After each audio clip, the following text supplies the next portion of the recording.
Now, I am going to discuss how to use another very popular non-traditional tool for optimization known as simulated annealing to solve the same problem, like how to find out the optimal design of this particular the single point cutting tool. Now, this simulated annealing its working principle I have already discussed in details. Unlike the genetic algorithm, it starts with only one solution and try to check its feasibility. Now, let us see the statement of this particular problem. Now, here actually I am just going to use simulated annealing to solve the same optimization problem, and as we have discussed that it starts with a process of how to model the cooling process of this particular the molten metal, and on principle it can solve the minimization problem. Now, here we assume some initial temperature at random of the molten metal, and here we have considered T naught is the initial temperature is nothing but 4000 degree Kelvin. An initial solution selected at random lying within the respective ranges. So, B H naught is nothing but 0.02, 0.02. So, this is the initial solution which I have selected, and the termination criteria epsilon is nothing but 0.001. Now, let us assume the following random numbers, because in while working with the iteration I will have to use these particular random numbers several times, and I am just going to show only 2 iterations how to proceed with this particular algorithm to determine the optimal solution.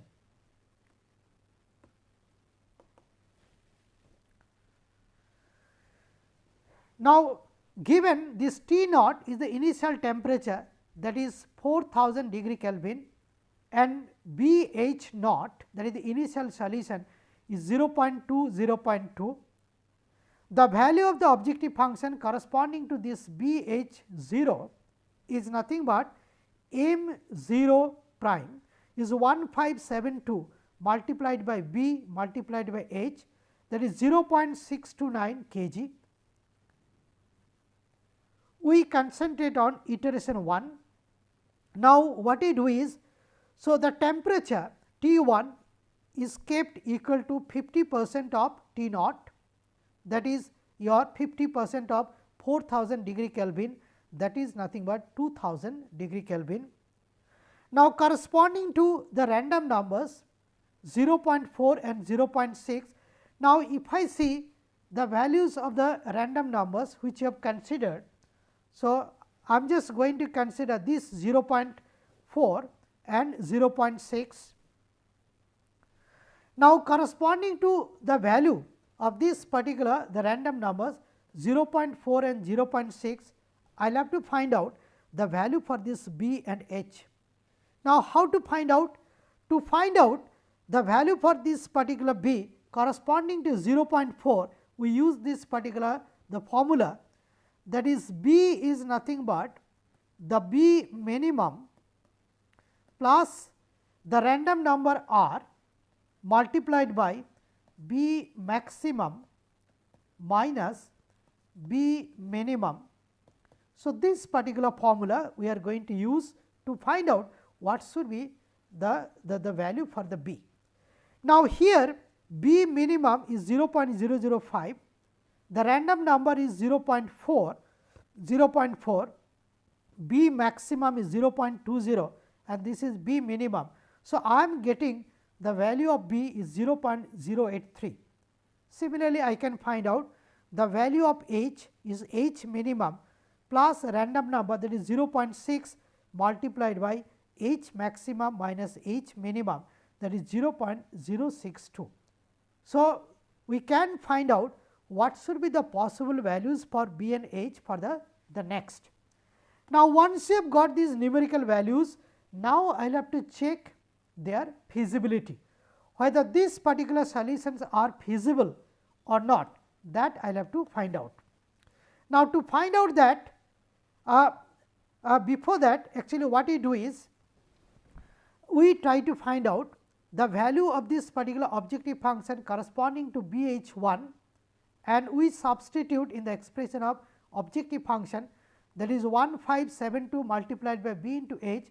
So, I will be getting this as actually the value of the objective function. Now, initially your m naught 1, now this m naught 1 actually it was equal to, if I see this m naught 1. So, m naught 1 was 0.629 and m 1 prime is 8.089 kg. Now, if I compare, then m 1 prime is greater than m naught prime, that means it is not a good solution, because our aim is to actually to minimize that. Now, based on this particular condition, we cannot select B h 1 as the next solution, and just to give another chance to this particular solution, what we do is we go for the next checking, and the next checking, as we discussed while discussing the principle of simulated annealing, this is based on that Boltzmann probability distribution.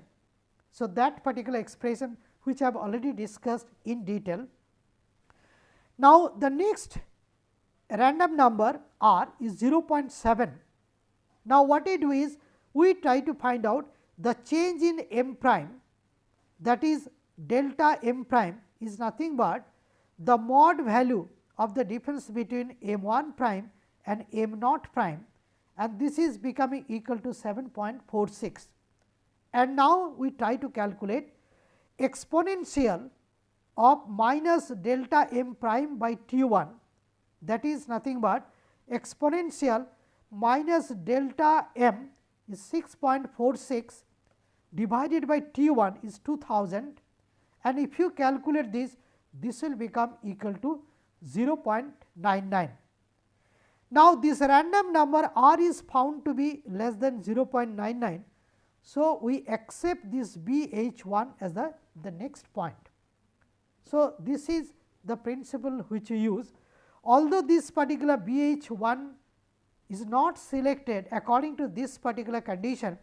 So, we give another chance using this Boltzmann probability distribution, that particular concept, and according to this particular point, that is B h 1, we are going to accept. This completes actually one iteration. Now, we go for the next iteration, but before we go for actually the next iteration, so what you will have to do is you will have to check whether it has reached that particular termination criteria. Now, this termination criteria that is actually is very simple. The termination criteria is something like this. So, what you will have to do is actually we will have to find out the change in m prime, the mod value, that is nothing but m 1 prime minus m naught prime, and if this particular value is found to be less than the epsilon, that means it is a very small value, then we say it has reached that particular the termination criteria. Otherwise, actually we do not we proceed to the next iteration. So, now I am just going to start with the second iteration, and in the second iteration this T 2 is nothing but 50% of this particular T 1, that is 1000 degree Kelvin. Now, before I proceed with iteration, this checking has to be done whether I should go for second iteration or not. Supposing that we have taken the decision that we will have to go for the second iteration. This is how to proceed with the second iteration. Corresponding to the random numbers 0.3 and 0.5. So, we try to calculate B h corresponding to second solution. Exactly following the same principle, I can find out that B is 0.063 and h is 0.52.